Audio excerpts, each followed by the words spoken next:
नगर परिषद निवडणुकानंतरच्या strong room मधील सुरक्षा व्यवस्थेत गंभीर त्रुटी समोर आल्याने प्रक्रियेच्या पारदर्शकतेवर प्रश्नचिन्ह निर्माण झाला आहे।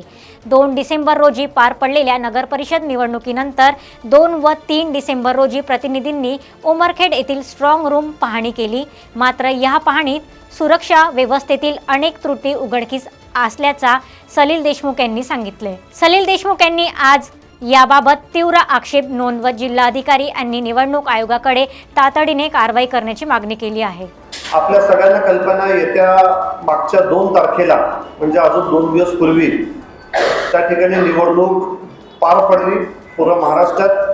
त्याच्यामध्ये नागपूरमध्ये साधारणतः 27 ठिकाणी नगर परिषद, नगर पंचायती व नव्याने झालेल्या नगर पंचायती याचे इलेक्शन त्या ठिकाणी पार पडले। हे पार पडत असताना आपल्याला निवडणुकीच्या मध्येच काही गोष्टी सांगण्यात आल्या की ज्या ठिकाणी कोर्टाचे विषय त्या ठिकाणी त्याची निवडणूक 20 तारखेला त्या ठिकाणी होईल।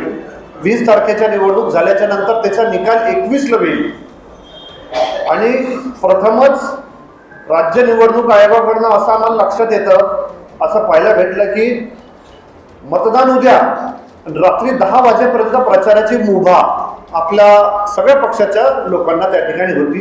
हे थोडेसे वेगवेगळ्या पद्धतीने आपल्याला ठिकाणी दिसतं। आज या ठिकाणी माझ्याकडे काही जे मुद्दे आहेत ते महाराष्ट्र राज्य मुख्य निवडणूक आयोगाच्या साठी आहे। या ठिकाणी आपण पहा 2 डिसेंबर रोजी 2025 रोजी निवडणूक पार पडली। नगर परिषद येथे आलेल्या स्ट्रॉंग रूमचे प्रतिनिधी एका पथकाने 2 व 3 डिसेंबर 2025 रोजी सविस्तर पाहणी केली। या पाहणीदरम्यान सुरक्षा व्यवस्थेच्या संदर्भात अनेक गंभीर व धोकादायक त्रुटी निदर्शनास आले। संबंधित यंत्रणेकडे त्याच्या तातडीने लक्ष देण्याची गरज आहे। या ठिकाणी एक जागृत नागरिक म्हणून मी आणि या ठिकाणी लोकशाहीचा चौथा स्तंभ म्हणून तुम्ही आपण ह्या गोष्टी लक्षात ठेवल्या पाहिजे आणि हे प्रश्न सातत्याने आपण निवडणूक आयोगाला विचारले पाहिजे। याच्यासाठी आज हे पत्रकार परिषद घेतली आहे।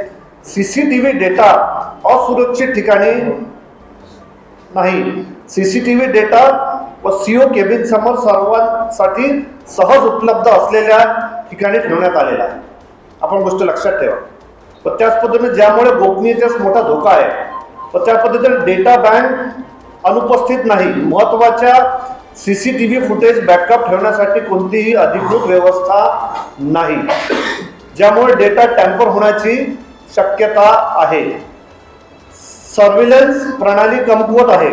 फुटेज संग्रहणाच्या ठिकाणी त्याच परिसराचे फुटेज साठवले जात आहे आणि कॅमेरा बंद लॉक होण्याची माहिती देणारी कोणतीही प्रणाली कार्यान्वित नाही।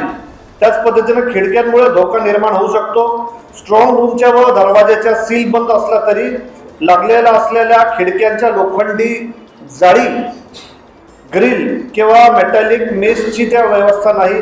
हा केवळ आतून सील बंद आहेत, त्यामुळे अनधिकृत प्रवेशांचा गंभीर धोका निर्माण होतो।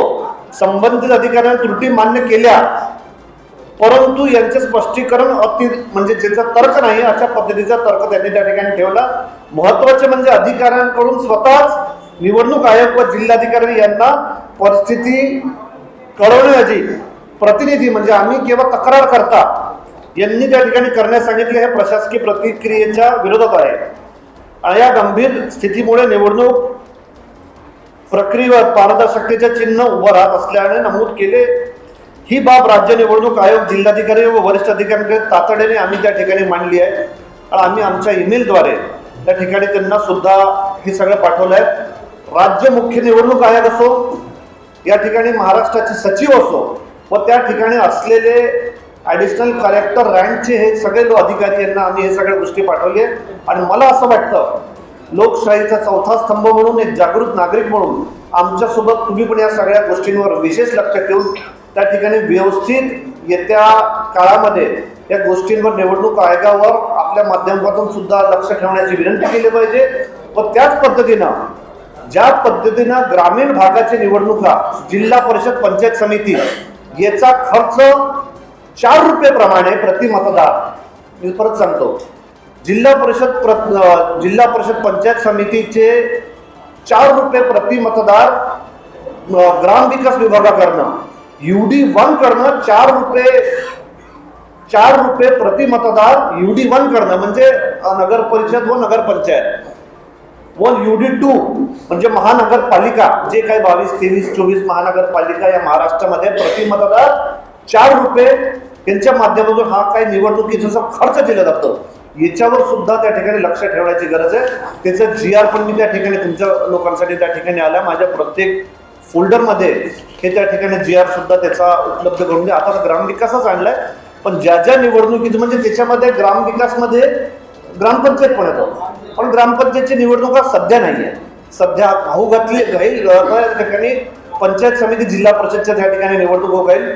UD2 मध्ये नगर परिषद व नगरपंचायत येतं, UD1 मध्ये त्या ठिकाणी महानगरपालिका येतं. म्हणून आपल्याला विनंती की या सगळ्या बाबींकडे आपण विशेष लक्ष ठेवण्यात यावं आणि येणाऱ्या काळामध्ये अधिक पारदर्शक व चांगल्या पद्धतीने लक्ष ठेवून त्या ठिकाणी आपल्याला येत्या निवडणूक पार पाडायच्या.